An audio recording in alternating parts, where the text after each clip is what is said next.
Assalamualaikum warahmatullahi wabarakatuh. Pada bab 6 ini judulnya marketing.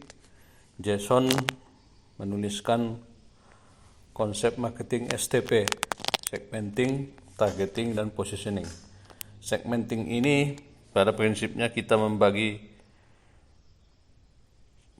pasar itu menjadi lebih kecil. Seandainya Anda seorang chef, seorang juru masak, Anda memperkecilnya menjadi jualan nasi goreng, ataupun jualan bubur, ataupun jualan sate. Ini segmennya Anda pecah, Anda spesifikkan. Kemudian targeting Anda apa? Targeting Anda sarapan pagi. Sarapan pagi ini tentu Anda menyiapkan bubur ataupun sate ataupun jenis-jenis sarapan pagi, mie misalnya. Positioningnya sebagai apa? Positioningnya Anda ciptakan dia murah atau praktis, cepat, atau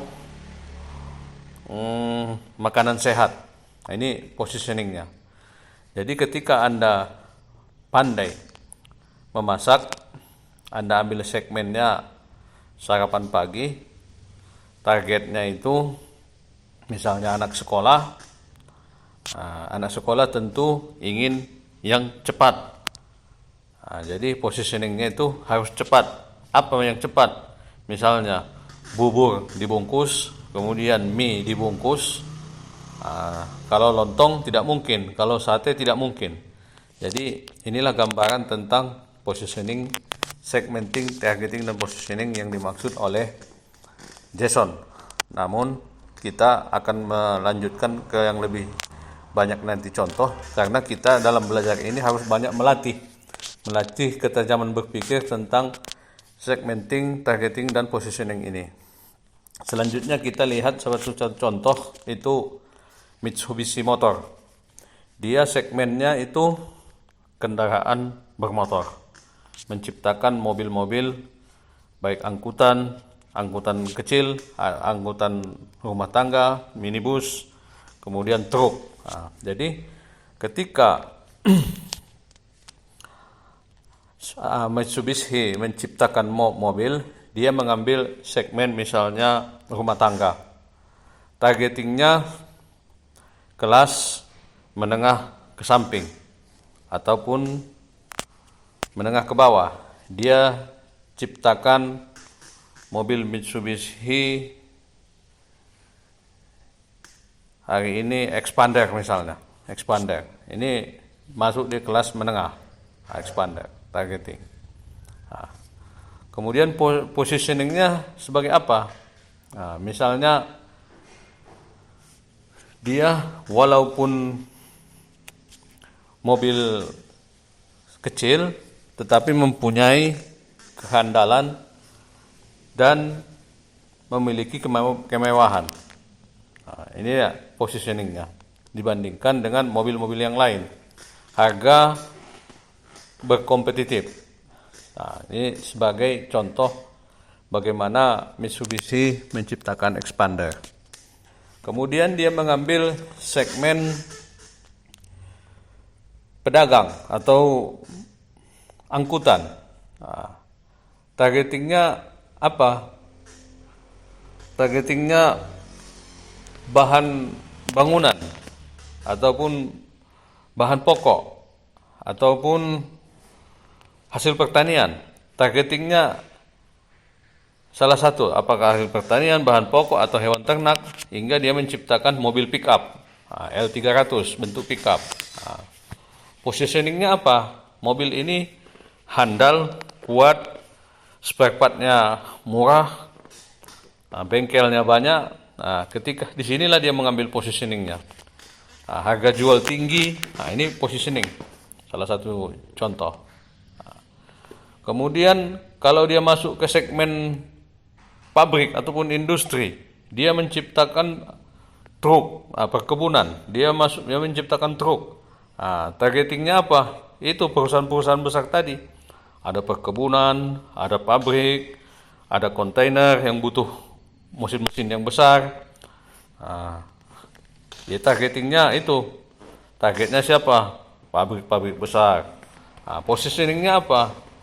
Satu-satunya mobil yang mudah didapat, banyak variannya dari tenaganya, dari variasi-variasinya, ada yang roda 4, ada yang roda 6, ada yang roda 8, bahkan ada yang sampai roda 12.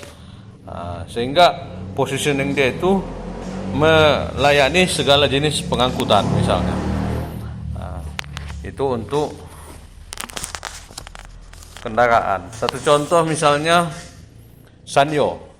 Sanyo misalnya Sanyo elektronik. Dia mengambil ke segmen peralatan rumah tangga. Nah, targetnya apa? Targetnya misalnya alat masak.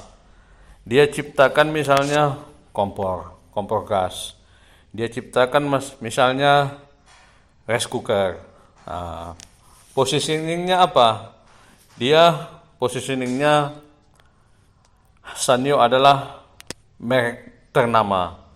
Sanyo adalah kuat dan tahan lama. Sanyo adalah mudah didapat, banyak beredar di pasaran. Nah, sehingga ini diciptakan melalui perjalanan waktu, positioning ini. Nah, salah satu contoh misalnya kita masuk ke mobil mewah, kita bilang mobil mewah. Ferrari hanya bermain di segmen orang kaya ke atas, milioner ke atas. Targetnya siapa? Milioner yang masih usia muda, katakanlah umur 25, 40, ataupun 20, 30 sampai 50 targetnya. Kemudian positioningnya apa? Sebagai mobil paling mewah di dunia. Positioningnya. Jadi ketika dia menjual ini hanya dikhususkan untuk orang-orang kaya, kemudian si pemakai pun merasa bangga bahwa itulah positioningnya sebagai mobil paling mewah dunia. Jadi untuk STP ini kita sebagai pembelajar harus melatih jeli melihat konsep yang dia tawarkan yang disampaikan oleh Jason ini dalam tulisan ini. Demikian, terima kasih. Assalamualaikum warahmatullahi wabarakatuh.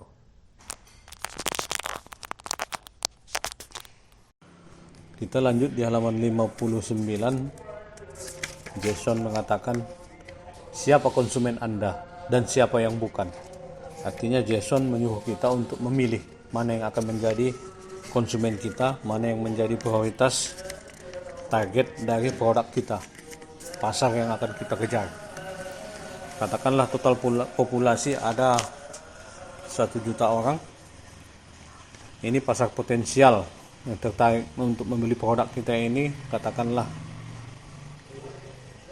40% akan memakai handphone dari 1 juta. Ada 400.000. Kemudian kira-kira yang mempunyai uang ada 200.000 dari 400.000 tersebut. Itu yang di bola yang ketiga. Kemudian sambung ke bola yang keempat. Dari 200.000 ini tentu tidak semua menyukai suatu produk. Nah, kita mencari segmen di sini. Apakah dia handphone harga menengah ke atas atau harga menengah ke bawah?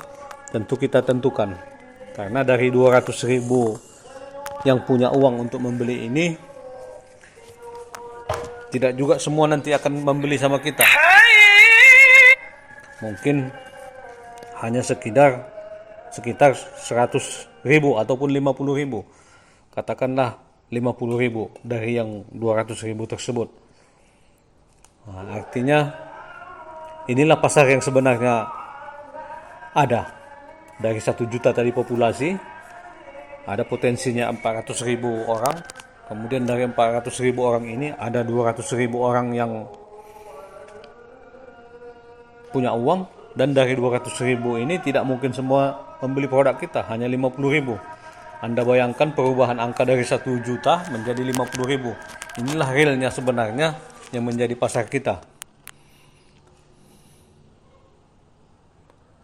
Nah, artinya fokus penjualan kita inilah yang 50.000. Inilah yang disampaikan Jason di sini, bahwa Anda melihat 1 juta penduduk itu belum tentu itu semua milik Anda. Dari sini kita hanya ambil 5%, 50.000. Kalau 10% itu 100.000. Ternyata kita hanya mendapatkan 5%. Ini sudah dinilai cukup memegang pasar. Demikian, terima kasih. Selanjutnya halaman 61, laddering adalah cara terbaik untuk memetakan produk Anda.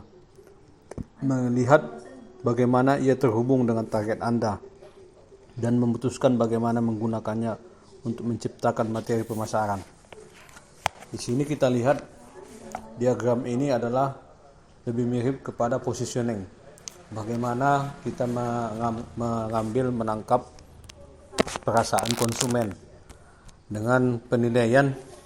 Ini kalau kita lihat di sebelah kanan, masa muda, membuatku merasa muda. Ini adalah persepsi ataupun perasaan ataupun suasana hati konsumen. Nah, jadi kalau kita jelaskan dari sini, fitur produknya adalah mobil dengan kecepatan tertentu. Manfaatnya dapat pada posisi secepatnya. Jadi yang ingin mobil-mobil yang kencang, dia merasa bermanfaat produk ini. Kemudian manfaat secara personal, apa yang dia rasakannya? Spesifik selain kecepatan. Dengan kecepatan tersebut dia merasa muda, merasa energik, si pengendara tadi, si driver. Nilai personal, inilah yang dia ambil sebagai kesimpulan untuk mempertahankan produk tersebut. Itulah masa muda, nilai personalnya. Laddering. Metode laddering ini adalah bagaimana mencapai suatu positioning produk dengan mensurvei apa yang dirasakan pemakai langsung, konsumen kita. Kita mulai dari bawah, fitur produk, kemudian manfaat produk, manfaat secara personal, dan nilai personalnya. Dari bawah, ia suka dengan mobil yang cepat, dapat dia gunakan sesuai dengan kegunaannya, kecepatannya, membuat dia merasa energik, merasa muda, merasa senang, merasa bangga, sehingga memberi nilai personal sama dia masa muda, merasa muda. Demikian penjelasannya. Kemudian di halaman 63 ada juga contoh laddering ini tentang minuman. Nah, kalau dilihat dari bawah, fitur produknya apa? Enak, dingin. Nah, itu menuju ke manfaat produknya segar. Cepat, murah, itu manfaatnya nyaman. Pembeli merasa nyaman, tidak lama menunggu. Kemudian manfaat personalnya. Nah, setelah segar tadi dia merasa puas, dahaganya hilang, puas. Nah, yang merasa nyaman tadi merasa baru, punya kebebasan. Nah, nilai personalnya. Ada yang puas tadi merasa lengkap. Ini berbagai macam tanggapan konsumen dengan persepsi atau perasaan. Nilai-nilai yang ingin kita dapatkan dengan melaksanakan survei. Demikian sebagai penjelasannya. Di halaman 64, Jason menuliskan bagaimana kita meminta pendapat tentang produk yang sudah kita luncurkan, kita ciptakan kepada konsumen langsung dengan menanyakan skala 1 sampai 10, kira-kira konsumen itu mau memberi berapa terhadap produk kita. Di sini dia menyatakan 7,5 tersebut, 7,5 dari skala 1 sampai 10, artinya produk kita ini layak, sudah cukup baik. Tetapi sebelum sampai ke sana, Anda harus melihat respon beberapa orang. Nah, beberapa orang yang Anda anggap representatif mewakili pembeli. Di sini Anda bisa melaksanakan tes litmus, menanyakan pendapat mereka tentang produk-produk yang sudah kita luncurkan ke pasaran.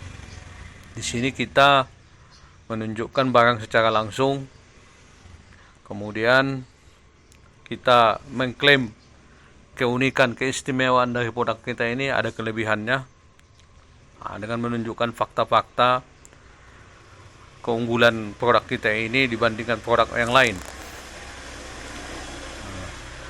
sehingga masyarakat bisa memberi penilaian, perbandingan terhadap produk yang lain. Kembali kita bilang tadi bahwa angka 7,5 dari skala 10 sudah dianggap cukup baik untuk mewakili. Kemudian produk ini di halaman 66 kita dasari dari mengapa kita menciptakan produk tersebut. Karena anak-anak adalah masa depan kita, dan setiap anak berhak untuk tersenyum di dunia yang tidak ramah saat ini. Apa yang kita lakukan? Kita akan memberi kebahagiaan pada anak. Bagaimana melakukannya? Dengan membuat mainan. Inilah pola pikir dalam menciptakan suatu produk yang biasa dengan apa yang kita lakukan, what do you do? Kemudian bagaimana kita melakukannya, how do you do? Dan mengapa Anda melakukannya, why do you do?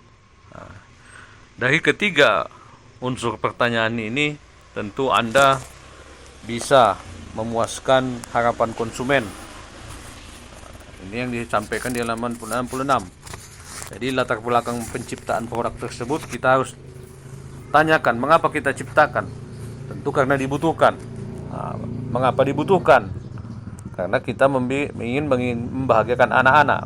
Bagaimana dengan membahagiakan anak-anak tersebut? Tentu kita ciptakan mainan yang sesuai dengan harapan mereka, yang bisa memenuhi mengapa kita ciptakan, why do you do. Ini di halaman 66. Kemudian untuk mengkampanyekan produk tersebut, kita bisa melihat halaman 62 bahwa ada love group. Ini sudah penggemar sejati kita, peminat produk kita, langganan kita, konsumen kita, tetap kita. Ini bisa kita bawa ke swing group, kemungkinan grup-grup yang mau menerima produk kita ini dengan memberi informasi-informasi yang positif, sehingga kita harapkan adaptasi produk kita kepada produk mereka itu lebih cepat. Sehingga kalau konsumen lain yang mengatakan dari mulut ke mulut, tentu produk ini lebih meyakinkan ketimbang kita mengkampanyekan produk kita sendiri. Demikian, terima kasih. Di halaman 65, 3 unsur dalam brand. Brand di sini bukan dalam arti sempit merek. Kita sebut ini merek, tetapi adalah suatu image masyarakat tentang merek nama yang kita buat.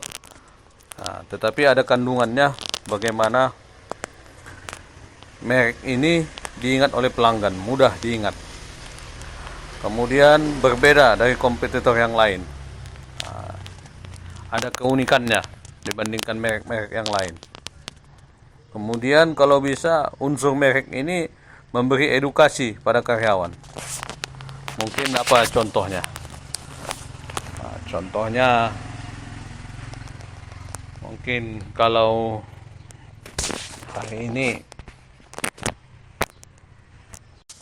sebagai contoh kita lihat hari ini Toyota memproduksi mobil yang kita kenal dulu namanya Toyota Kijang.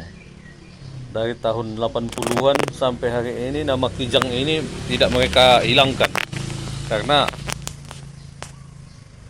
Kijang ini akan selalu diingat oleh pelanggan. Dan pabrikan lain, katakanlah Daihatsu, Mitsubishi atau Isuzu, tidak akan mau memakai nama Kijang. Jadi jelas sangat berbeda dengan kompetitornya. Dia mempertahankan identitas Kijang ini merek ini sebagai identitas Toyota.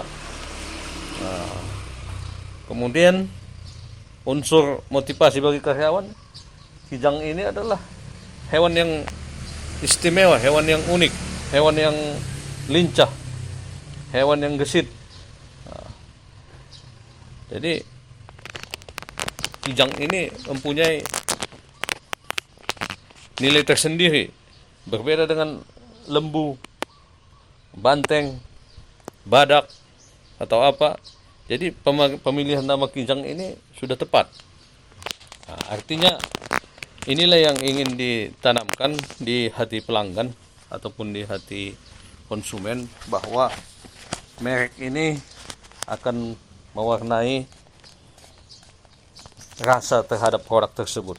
Di sini di halaman 65 dia contohkan sentuhan touch point terhadap konsumen itu dapat melalui beberapa cara.